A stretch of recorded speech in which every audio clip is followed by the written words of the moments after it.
Hi, my name's Brendan and I'm from damp.shop, working in one of my other companies today in partnership with Labs, who are a Sheffield-based basement company. We're in one of the basements that they're currently under with, and I wanted to show you the difference and explain some of the differences between damp proofing and actually waterproofing and what those are. For some, they're the same thing. What people say my basement's been damp proofed.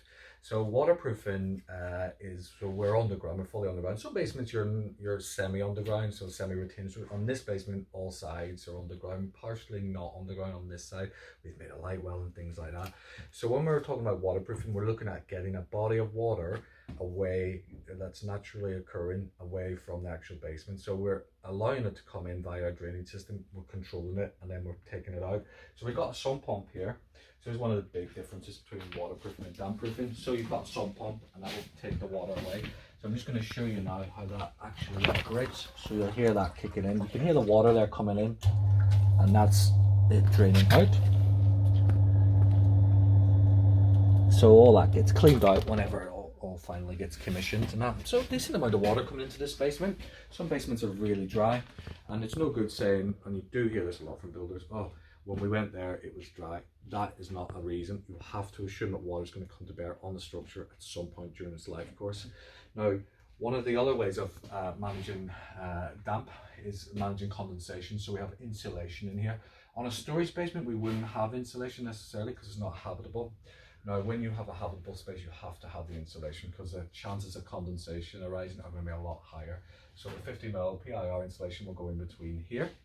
That's another difference with the waterproofing and damp proofing. Yeah.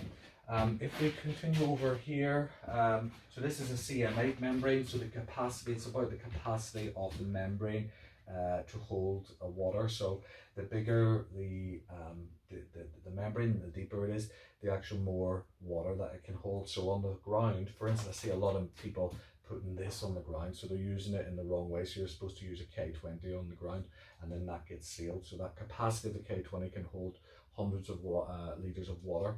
So moving across over here, another difference with damp proofing and waterproofing is when you get to the stair areas, often in basements, you've got very narrow spaces and that, but look at it, we can use a 3mm mesh membrane. So now we're not as concerned about water volume, we're more concerned about chemicals in the brickwork. So we're worried about rise and damp in and around this area. So there's no soil retention here, so that's a rise and damp treatment. The other things that complement in a basement are HR ventilation, PI ventilation, and that helps manage condensation within a basement as well. So there you go, we have a few differences there with regards to waterproofing and damp proofing.